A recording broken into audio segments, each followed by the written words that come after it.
My name is Richard Feldman. I was not born in Tulsa, but started in 1950 as a young baby. Kind of went through all the normal things you do, and then I guess the Beatles came. And so I formed a high school band. And then I went to college in Ohio, and then ended up in Geneva, Switzerland, studying developmental psychology. And my friend Dan Mayo kept sending me stuff about Leon moving back here. And I said, oh shit, I got to get out of college and get back, to do it. But it took me a while. So I came back here around 73, I think. I immediately started playing in nightclubs.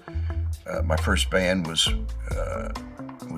these were Tulsa greats that I'm not sure anyone's living. But anyway, it was Gus Hardin was the singer, Gordon Shryock was the bass player, and a guy named David Tanner, and a guy named Moon Calhoun. We played at a club called Dono's.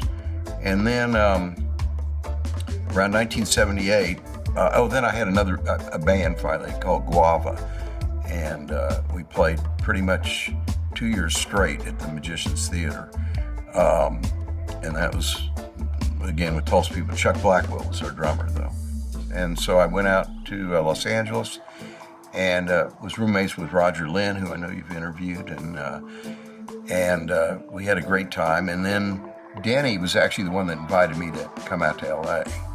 And I actually stayed at his house in L.A. When I first came out there. Leon, I didn't have, you've built a shrine to him, and well that you should have, because he was, the term charisma is used by people. That guy had it, and he it's that whole deal. His eyes, he just looked right through you, and I guess I was nervous that he'd like me or what, and finally hung out with him some with Steve Bush, and it was, he made me a scrambled egg sandwich, I remember, and this was out in LA, but anyway, he was cool, but he was kind of a god in a way. Even being in Tulsa in those early days, there was an excitement maybe, at the time even in the nightclubs and stuff of greater things to come or promise thereof, and it was like that. But the musicians, they're the best. I'd written a little bit of a song in Tulsa, actually, because Denny Cordell and I kind of became friends, and I had a bunch of songs I played for him, and they were, I think one was about a sanitary napkin or something, and he said, dude, you got it wrong here. You got to write a love song. All songs are love songs. And so I said, well, I'm going to prove him wrong. And so the refrain in that song I wrote called Promises is, I don't love you, you love me. It's obviously a love song, but to me, I was thinking, I tricked him or something. If anybody's watching this, a young musician, this is how it worked back then. I came out as kind of a guitar player. I'd written a version, arrangement of She Loves You by the Beatles, but it was in the style of James Taylor's Shower the People with Love, and it was very beautiful. And our producer for the thing was David Foster. He was still brilliant, and he wrote out a chart, and I was the guitar player, and the rest of the band, it turns out, was Toto.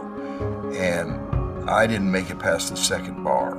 It was like a B flat over a diminished ninth or something. I didn't know what it was.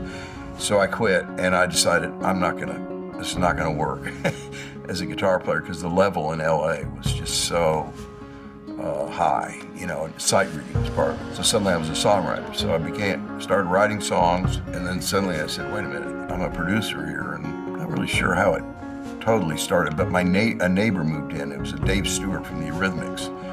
And so after meeting him 3 days, I was producing Annie Lennox on a song, and I said, well, this is pretty good. Cale I got to know in LA.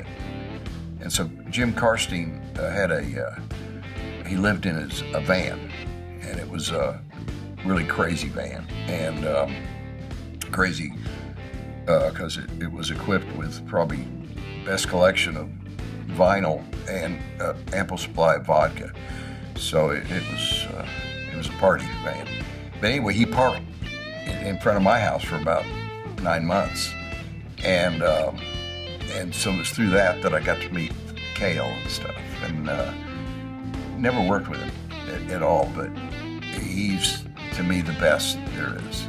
Because Cale's not only an artist, great singer, he's a great engineer, and that combination is rare, you know.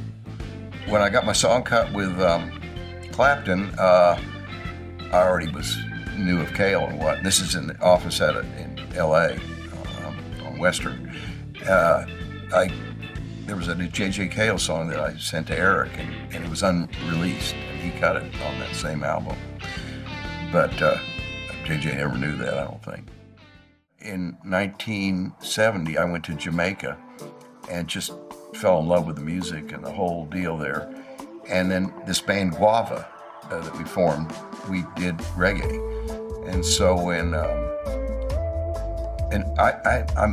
my memory's not, I can't remember if it was Bob Marley came through or it was Peter Tosh. I know Walt and Jamie and stuff played on this Peter Tosh thing with Carl Radle.